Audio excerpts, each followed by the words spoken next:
Bem-vindos a mais uma lição da nossa Escola Bíblica Dominical, continuando o estudo no livro de Provérbios, e desta vez temos a lição número 6, cujo título é Procurando Sabedoria. E o autor da revista procura desenvolver então este tema neste capítulo 8 de Provérbios, lembrando que Deus promete a sabedoria àqueles que a procuram.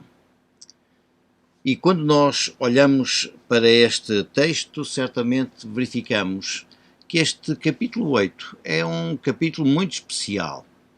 Concordo com a maioria dos estudiosos quando eles dizem que este capítulo é uma das passagens mais formosas ou mais belas do Antigo Testamento e sem dúvida é a passagem que nos apresenta a sabedoria na sua personificação.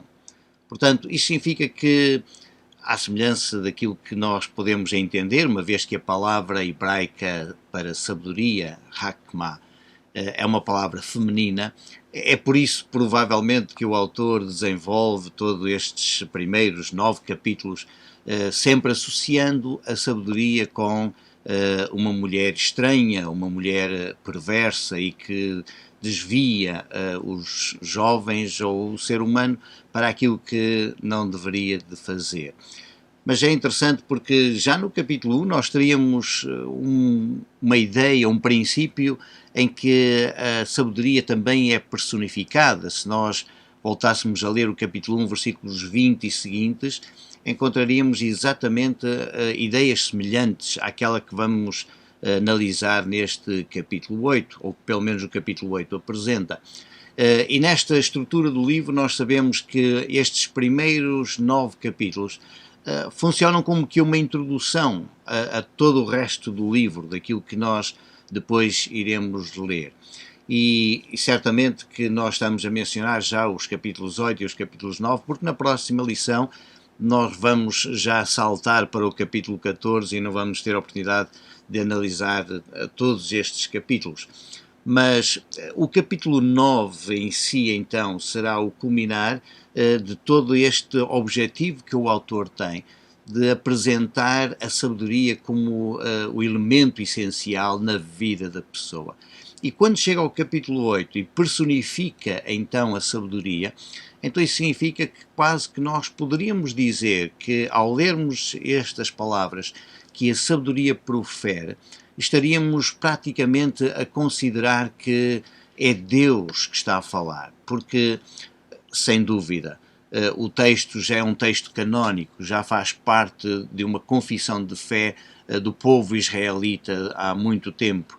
E quando nós, como cristãos, também pegamos neste texto, é evidente que nós temos também toda esta necessidade de contextualizar a questão da sabedoria como sendo Deus a dirigir as suas palavras à vontade, ou pelo menos para o ser humano, portanto demonstrando a sua própria vontade e o seu propósito para o ser humano. Portanto, a sabedoria aqui no capítulo 8 como que se autorrevela.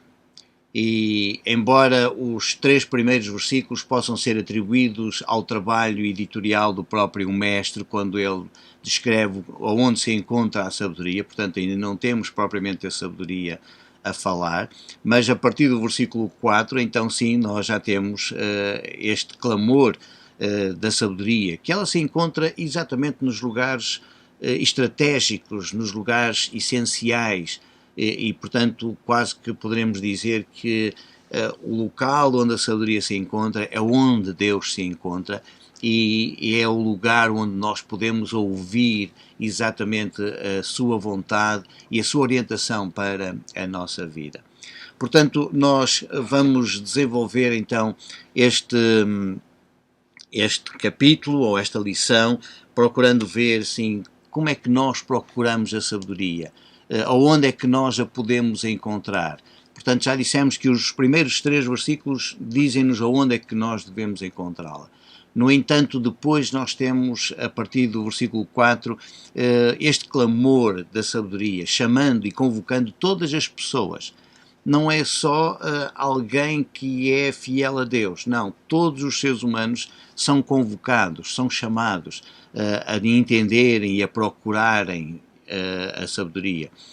Portanto, é neste propósito que nós vamos então desenvolver a nossa lição. E nós chegamos agora exatamente à questão do primeiro tópico. E o primeiro tópico encontra-se exatamente nos versículos 6 até ao versículo 11, de acordo com a estrutura que o autor da revista apresenta. E neste tópico ele fala que a sabedoria é de grande valor. Portanto, procurando a sabedoria porque ela tem muito valor, ela é valiosa, se assim nós podemos dizer. E os versículos 6 a 11 dizem assim, eu vou ler a versão que tenho normalmente. Ouvi vós, porque profiro coisas excelentes.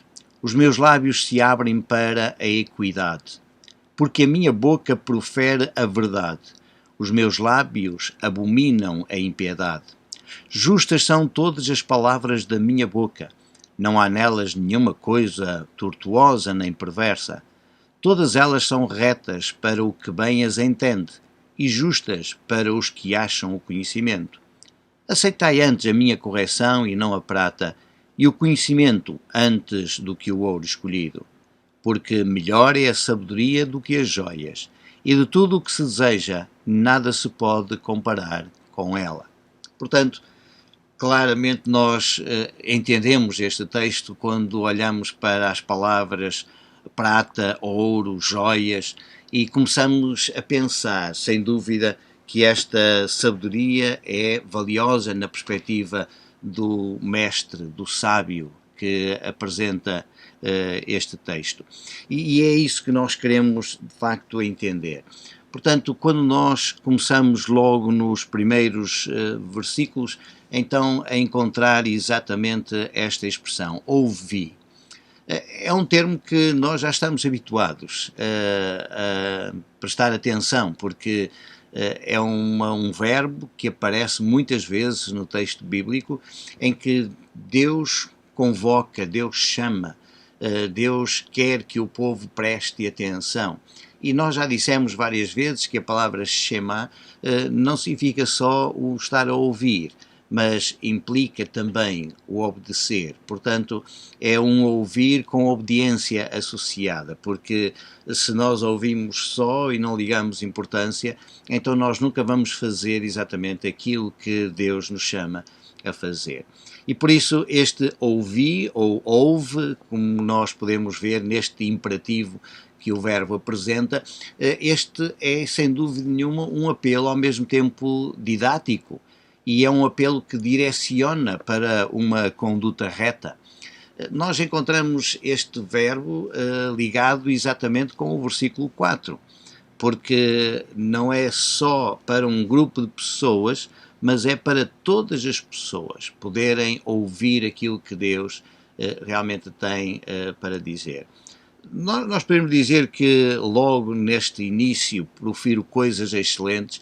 Esta expressão pode ser uma expressão que associa, acima de tudo, com aquilo que está ligado àquilo que é nobre, àquilo que é principesco, e algumas pessoas até acham que todo o texto se dirige, acima de tudo, para a classe nobre ou para a corte, para os reis e para toda a realeza em si associada. No entanto, eu penso que isto está associado com todos os homens. Todos os filhos dos homens, como nós lemos no versículo 4, devem ouvir estas passagens e saber que as palavras que a sabedoria profere são palavras que têm esta nobreza, que têm esta dignidade e que é necessário que as pessoas possam aprender. Portanto, os lábios abrem-se para ensinar aquilo que é reto, principalmente naquilo que nós podemos entender em termos de moralidade, porque a palavra equidade que aparece na minha Bíblia tem esse objetivo. E há certamente um contraste aqui com os lábios da mulher estranha, que apesar de destilarem mel, como nós vimos numa das lições passadas, o fim, no fundo, é amargo. apesar de apresentar todo um paladar gostoso, a realidade é que aquilo é mortífero. E, no fundo, é aquilo que se espera de quem tem um contexto nobre e de quem vive no meio da realeza, é que possa ter atitudes e palavras de equidade. A palavra verdade que nós encontramos no versículo 7 e que mostra então o contraste com a abominação da impiedade, portanto, verdade e impiedade. Temos depois as palavras no versículo 8, justas, e depois contrastando exatamente com as palavras tortuosas e perversas. Portanto, o autor aqui vai sempre fazendo estes contrastes para que as pessoas possam ver exatamente qual é o propósito da sabedoria. O que é que nós podemos aprender exatamente daqui, principalmente quando nós chegamos a estes versículos? Verdade é aquilo que o ser humano efetivamente necessita. Portanto, sem verdade, nós corremos o risco de viver uma vida falsa, uma vida sem significado. E, portanto, aquilo que nós mais precisamos, sem dúvida nenhuma, é de verdade. Verdade na nossa vida, sermos verdadeiros com nós próprios, com os outros também, portanto, e só quando nós somos verdadeiros com a nossa própria vida é que nós acabamos por ser verdadeiros também para com os outros. Porque se nós vivemos uma vida de falsidade, é evidente que nós não vamos conseguir também ser verdadeiros para as outras pessoas. E as pessoas vão notar isso. E é necessário que nós sejamos também atentos exatamente a isso, porque quando as pessoas nos dizem que nós somos falsas, isto deveria de despertar, de fazer um clique no nosso cérebro, de pensar assim, será que eu estou a ser verdadeiro comigo mesmo? Mas, lá está, a sabedoria diz que quem a tem, quem a possui, quem a procura, então sabe que a sabedoria profere a verdade. E isto é importante, porque quando nós olhamos para os versículos 8 e 9, portanto, em que principalmente nós verificamos que, acima de tudo, há aqui como que uma indicação que as pessoas que olham para a justiça ou para a sabedoria, para a verdade, elas entendem exatamente isto. Reparem o que é que diz o versículo 8. Todas elas são retas para o que bem as entende, de acordo com a minha versão, e justas para os que acham o conhecimento. Eu só aceito a verdade que me é proferida se eu estiver verdadeiramente consciente desta verdade e da sabedoria, se a sabedoria habita em mim. É um caso para nós pensarmos, por exemplo, assim, quem é o nosso verdadeiro amigo? O nosso verdadeiro amigo, nós costumamos dizer, é aquele que nos diz olhos nos olhos a verdade e que não esconde nada e que é capaz de dizer, ainda que isso nos doa, ainda que isso possa ferir o nosso eu, o nosso ego, mesmo assim, se ele é o nosso amigo e se nós o consideramos verdadeiramente nosso amigo, então nós aceitamos as suas palavras. Se nós não o consideramos nosso verdadeiro amigo, então, muito naturalmente, nós anulamos logo aquela amizade, retiramos a pessoa do nosso círculo de amigos, porque não queremos aceitar aquilo que ela efetivamente está a dizer. É verdade que poderá haver injustiça e poderá haver coisas não verdadeiras ou falsas na voz daquela pessoa que nós pensamos que é nosso amigo. No entanto, nós sabemos que o verdadeiro amigo é aquele que está ali presente e que, independentemente daquilo que nós possamos fazer ou a atitude que nós possamos ter, ele mantém-se ali ao nosso lado, embora nos diga exatamente a verdade. A mesma coisa acontece com a sabedoria. Só quem tem a sabedoria de Deus na sua vida é que está disposto a aceitar a verdade que a sabedoria apresenta. E quando nós pensamos nesta sabedoria personificada como representando verdadeiramente Deus, então sim, Deus é aquele que fala a verdade à nossa vida e que nos diz aquilo que está errado. E só entende essas palavras quem verdadeiramente vive com a sabedoria na sua vida. Portanto, isto é importante, que nós possamos ter esta consciência.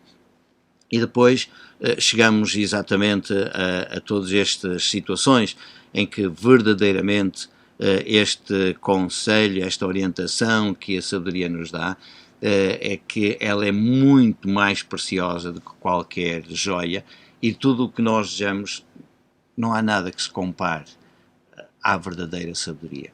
Este contraste é muito importante e, portanto, o autor faz sempre esta análise entre verdade e aquilo que é perverso, aquilo que é falso, entre retidão e aquilo que está torto, e portanto é esta a palavra que nós podemos entender. Já pensaram verdadeiramente em alguma coisa retorcida, em alguma coisa que está torta, e que, principalmente quem trabalha ou com pregos ou com parafusos, e se eles estão tortos, se eles estão retorcidos, dificilmente fará alguma coisa com eles. E isso é o que acontece também na nossa vida. Portanto, se nós não aceitarmos a sabedoria que é justa, que é reta, que é de equidade, portanto, se nós não aceitamos, e reparem que é muito importante quando nós chegamos ao versículo 10 e diz: aceitai a minha correção, ou a palavra, se nós quisermos, disciplina, porque no fundo é isso que a palavra aqui implica. Nós já tivemos a oportunidade de esboçar esse conceito, porque a palavra hebraica mussar implica tudo aquilo que é um processo, desde a informação, a formação e até depois a reformação ou a correção, como nós costumamos dizer. E é neste processo que é importante do ensino. Portanto, a sabedoria apela a que o leitor faça esta escolha certa entre a disciplina e a prata, ou as joias, né? Ou aquilo que, ou o ouro escolhido. Por muito valioso que tudo isso seja, é verdade que nós só temos um propósito. Alguém dizia, e com razão, que se nós escolhermos a riqueza ou os bens materiais em detrimento da sabedoria, provavelmente o que vai acontecer é que nós a teremos durante algum tempo, não muito tempo, mas durante algum tempo. Mas se nós escolhermos a sabedoria em detrimento da riqueza, então nós a teremos para toda a vida. Portanto, o que isto quer dizer é que as riquezas vêm e vão com facilidade, e provavelmente, e nós sabemos e temos exemplos desse na nossa história e no nosso âmbito social, como as pessoas realmente são ricas e de um momento para o outro acabam por ficar sem nada ou estão a ser julgadas. Mas quanto à sabedoria, ninguém será julgado por ter sabedoria. E a sabedoria certamente trará depois alguns elementos fundamentais e importantes. Portanto, o que é que nós escolhemos? A sabedoria é, sem dúvida, muito mais valiosa do que qualquer outra coisa. Isto significa que Deus na nossa vida é muito mais importante, é muito mais necessário do que qualquer outra coisa material que nós possamos querer. Dos versículos 12 até ao versículo 16, nós temos este subtítulo poderosa, portanto, procurando a sabedoria porque ela é poderosa. O autor usa então estes versículos para desenvolver um pouco este tema. E o texto bíblico diz assim, segundo a minha versão: Eu, a sabedoria, habito com a prudência e possuo o conhecimento e a discrição. O temor do Senhor é odiar o mal, a soberba e a arrogância e o mau caminho. E a boca perversa eu os odeio. Meu é o conselho e a verdadeira sabedoria. Eu sou o entendimento, minha é a fortaleza. Por mim reinam os reis e os príncipes decretam o que é justo. Por mim governam os príncipes e os nobres, sim, todos os juízes da terra. Portanto, aqui está exatamente um exemplo de como a sabedoria é verdadeiramente poderosa. Se nos versículos anteriores nós poderíamos entender que quem fala é o mestre ou a sabedoria também. Nestes versículos nós vemos claramente que a própria sabedoria se identifica. Eu, a sabedoria, habito. Há quem utilize a expressão com a prudência ou na prudência. Portanto, a preposição que nós temos aqui dá para nós usarmos um ou outro. Mas é interessante porque é exatamente nesta prudência em que nós encontramos a sabedoria. É exatamente no conhecimento e na descrição que nós encontramos a sabedoria. Portanto, por outras palavras, nós podemos dizer, só quem é prudente é que demonstra que tem a sabedoria. Só quem tem conhecimentos, e neste conhecimento nós podemos então olhar para este propósito de estarmos associados a, não só ao conhecimento em termos intelectuais, mas está associado também toda a experiência de vida, aquilo que as pessoas vivem no seu dia-a-dia. E isso leva a que as pessoas então tenham certamente esta consciência de que há um conhecimento, há uma ciência nos conselhos que nós podemos ter. Portanto, e é exatamente esse tipo de conhecimento que se trata aqui. Inclusive a própria descrição é como que nós ficarmos um pouco resguardados, portanto não sermos tão impulsivos e ter a resposta pronta na língua, como nós costumamos dizer. Portanto, às vezes a descrição é aquilo que nós precisamos de ter, sermos mais discretos, não tão presunçosos ou exibicionistas, se assim nós podemos dizer. É verdade que nós, olhando para este texto, verificamos que, afinal, há aqui toda uma preocupação desta identificação, então, da sabedoria eu, que introduz, então, todo este discurso e associado, então, a estes termos, como prudência, conhecimento e discrição, que nós já tínhamos estudado isto no capítulo 1, versículos 1 até ao versículo 7, já estas palavras tinham sido usadas. Mas os verbos, sem dúvida nenhuma, chamam a atenção do leitor para que possa entender que a sabedoria habita exatamente juntamente com todas estas palavras, ou estes termos que nós encontramos aqui, estes elementos fundamentais. Por isso mesmo é que nós poderíamos dizer que o temor do Senhor, se no início, no capítulo 1, versículo 7, nós leríamos que o temor do Senhor é o princípio de sabedoria, portanto é apenas o início, e nós temermos a Deus, agora temos esta identificação. Sim, afinal, o que é temer verdadeiramente a Deus? E temer a Deus é odiar o mal. E esta palavra é muito importante aqui no nosso contexto, que nós possamos ver que tudo aquilo que é prejudicial, aquilo que é maligno, aquilo que vem trazer desordem e ao mesmo tempo destruição para as pessoas que estão ao nosso redor. O mal implica exatamente tudo isso. É querer ver o outro destruído na sua totalidade. E isso deve nos fazer entender este aspecto. Portanto, aqui nós encontramos também que quando há aquela soberba, quando há arrogância, quando há o mau comportamento, o tipo de vida que nós temos, que nos leva então a criar conflitos, inclusive com as outras pessoas.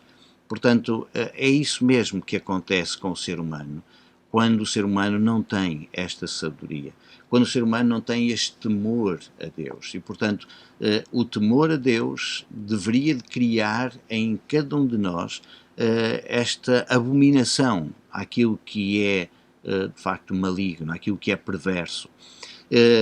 Inclusive até aquilo que normalmente as pessoas até dizem. Portanto, há bocas perversas e essas nós realmente não devemos acalentar ou tomar como orientação para a nossa vida.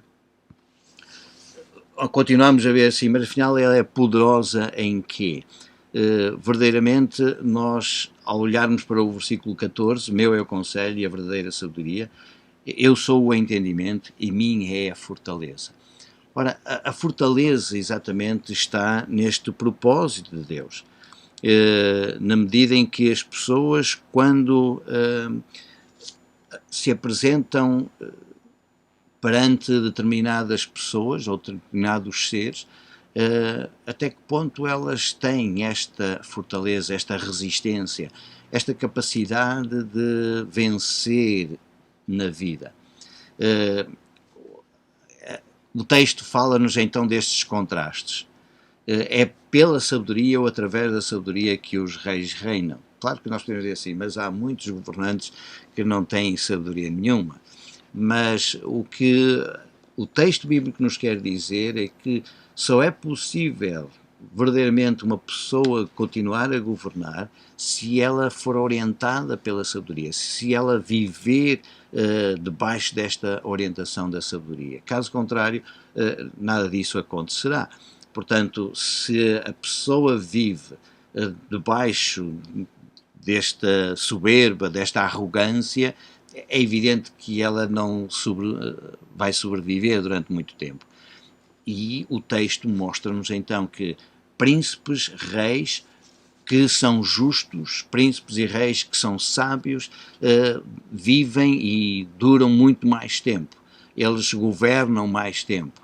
Eles praticam inclusive a justiça, eles são os verdadeiros juízes da terra. Mas quando eles rejeitam verdadeiramente a sabedoria, e nós podemos dizer categoricamente que quando as pessoas ou os governantes não querem saber de Deus para nada na sua vida, é evidente que a sua vida vai ser pautada mais pela soberba, pela arrogância, pela presunção, pelo pensar eu é que consigo fazer todas as coisas. E nós podemos ver, inclusive, isso em termos daquilo que se passa neste momento, em termos de eleições, por exemplo, nos Estados Unidos. Como é que as pessoas acabaram por analisar determinada governação ou determinada orientação presidencial durante estes últimos tempos. Embora, claro, há outros que continuam a gostar, isso sabemos perfeitamente, porque quem está associado à soberba, à arrogância, é evidente que gostam de líderes com esse tipo de atitude, mas a sabedoria mostra-nos claramente que essas atitudes só levam à destruição e levam ao mesmo tempo a um curto reinado, se assim nós podemos dizer.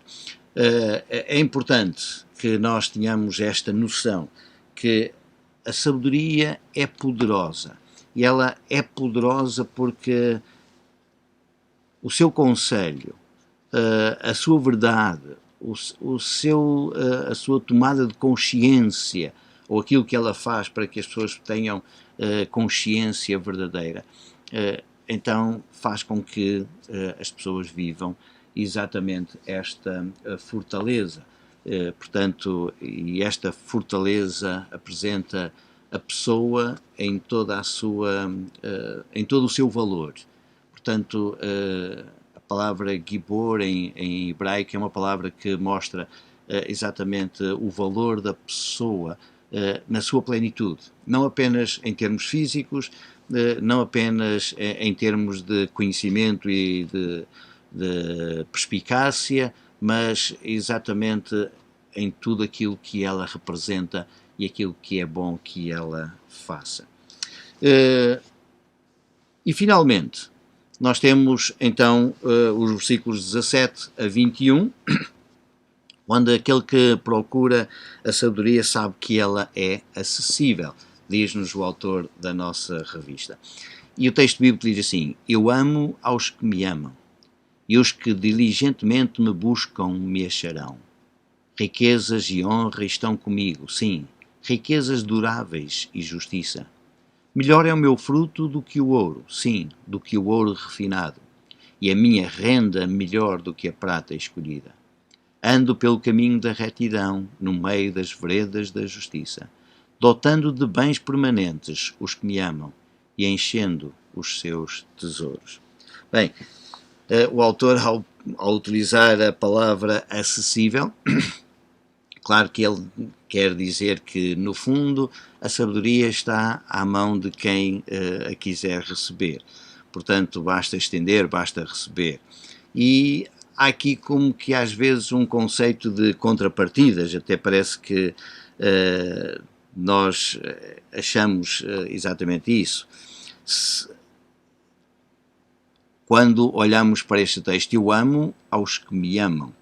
Embora não seja propriamente esta a preocupação do autor, de vermos aqui esta questão de eu só amo a quem me ama, porque, em primeiro lugar, a sabedoria ama toda a gente, por isso é que ela convoca toda a gente. Mas a realidade é que a manifestação da sabedoria só acontece na medida em que as pessoas também acabam por receber essa sabedoria. Se não a recebem, é evidente que não há então sabedoria na vida das pessoas. A sabedoria não se impõe como uma força que vai contra a vontade própria das pessoas, de maneira nenhuma. Portanto, o que este texto nos diz é que a sabedoria deixa a livre escolha das pessoas para amarem e, portanto, porque ela ama e, ao mesmo tempo, há aqui como que um ciclo vicioso de amor constante, não é? Mas é aquilo que acontece, inclusive, com Deus. Deus nos ama e nós o amamos porque Ele nos amou primeiro, diz-nos o texto de João.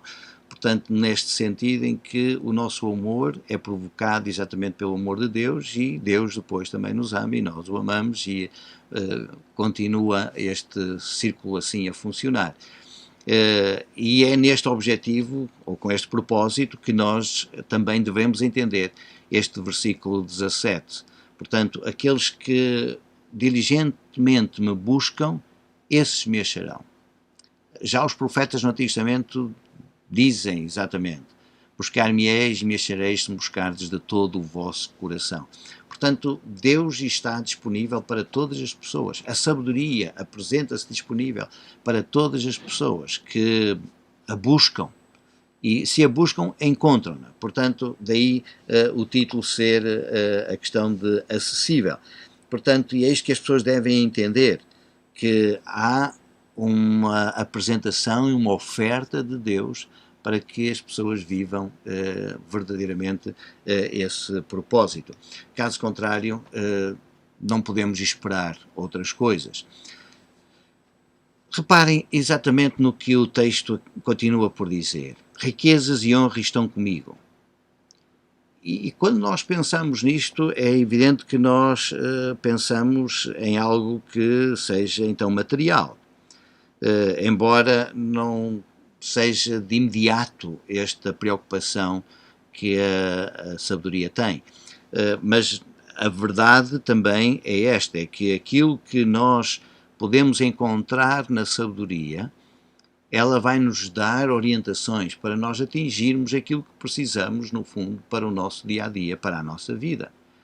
Portanto, este aspecto de valor, porque a palavra riquezas aqui também significa isto, este valor que nós podemos encontrar, exatamente, esta honra que está associado, riquezas e honra, portanto são duas coisas fundamentais. Não quer dizer nenhuma que só tem honra quem tem muito dinheiro, porque isso seria um absurdo, nós podemos pensar assim, mas a palavra honra associada aqui à riqueza, então, mostra-nos que a palavra riqueza é algo que está muito para além daquilo que é material. Portanto, reparem que o próprio versículo 18 diz, sim, riquezas duráveis e justiça. Portanto, associa ao mesmo tempo o bem-estar ou a condição em que a pessoa adquire através da sabedoria, que a sabedoria lhe providencia, porque ele procurou, porque ele encontrou e porque ele ama verdadeiramente a sabedoria.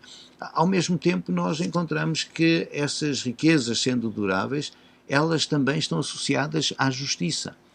Portanto, em que o objetivo daquilo que a própria pessoa adquire, com a sabedoria que a sabedoria lhe dá, esta habilidade, esta capacidade para poder encontrar isso, a realidade é que, ao mesmo tempo, há a prática da justiça, há a prática da equidade, há a prática de querer que os outros também estejam bem e não preocupando-se só consigo mesmo. Portanto, a confirmar exatamente estas palavras que estou a dizer, nós temos o versículo 19. Portanto, quando diz melhor é o meu fruto do que o ouro. E claro que a retidão é o fruto, e esta retidão, esta justiça, esta riqueza que nós temos ao adquirir a sabedoria, leva-nos a verificar que isto é muito melhor do que aquele aspecto financeiro ou monetário ou material. Portanto, esta associação das virtudes da sabedoria com a riqueza ocorre de novo, por exemplo, nos versículos 20 e 21. Não é?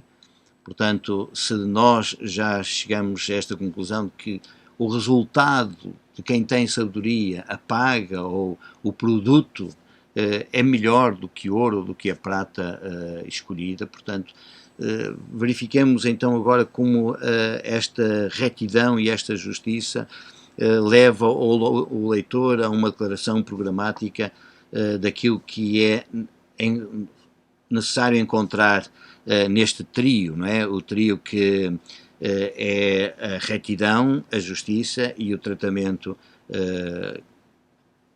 eficaz, se assim nós podemos dizer. Portanto, a sabedoria reivindica que ela caminha nas veredas, a palavra que eu tenho na minha Bíblia é a palavra caminho, ou ando pelo caminho. Portanto, mas esta ideia de andar exatamente nestas veredas é algo que nos faz pensar em termos de comportamento. Portanto, a atitude, esta vereda é a vereda da retidão, é a vereda da justiça. Portanto, ou nós poderíamos dizer depois os carreiros da justiça. São duas palavras de facto interessantes aqui que nós encontramos neste versículo 20, porque não são estradas alcatroadas, não são coisas que nós podemos dizer que são muito bem pavimentadas. Não, tanto a palavra para caminhos, como na minha versão, e a palavra para veredas, faz-nos lembrar exatamente aqueles trajetos em que há muitas dificuldades, a maior parte das vezes, mas cujo fim, cujo propósito é, sem dúvida nenhuma, a retidão e a justiça. É o aprumo de uma pessoa, é nós vermos que a pessoa é reta, é direita naquilo que ela diz, naquilo que ela faz, na sua relação exatamente com os outros. E ao mesmo tempo, procurando então a justiça com todas as pessoas. É interessante porque nós encontramos exatamente esta situação de culminar dotando de bens permanentes os que me amam e enchendo os seus tesouros. A promessa de quem vive com a verdadeira sabedoria é esta, é que nada lhe faltará. Aquilo que ele encontra na sabedoria é toda uma perspectiva de vida que o ajuda a viver dia após dia, sem receios em relação ao futuro, porque sabe que as suas decisões, as suas escolhas são as mais corretas, são as mais apropriadas para cada momento. E por isso é que o seu comportamento vai ser sempre um comportamento de aprumo, pessoa honesta, pessoa que se encontra direita e de cabeça bem levantada diante de todos os outros, em vez de ter que baixar a cabeça com vergonha ou porque não é benquista, não é? Portanto, é necessário nós procurarmos verdadeiramente esta sabedoria. Porque se nós procurarmos esta sabedoria, então sim, nós encontramos o valor fundamental para a nossa vida, e que é a sabedoria. Nós acabamos por encontrar força para enfrentar mesmo as situações de crise e dificuldades que são projetadas e provocadas à nossa volta por diversas circunstâncias sociais, económicas, políticas, e nós encontramos essa força porque a sabedoria é fortaleza em nós, e depois nós encontramos também este aspecto que ela está sempre acessível e que o resultado de nós a amarmos e de nós envolvermos com a sabedoria, nós envolvermos com Deus, é nós termos exatamente bens permanentes. Nós recebemos estes bens permanentes. Não fiquem à espera que a sabedoria nos dê grandes casas, grandes carros ou grandes férias em países exóticos, outra coisa qualquer, mas os nossos tesouros ficam sempre cheios. Portanto, Deus nunca deixará de faltar com a sua promessa. Portanto, Ele vai cumprir sempre a sua promessa a cada um de nós. Portanto, escolha a sabedoria em primeiro lugar e acima de tudo, e como nos diz o texto bíblico em Mateus, e todas as outras coisas vos serão acrescentadas.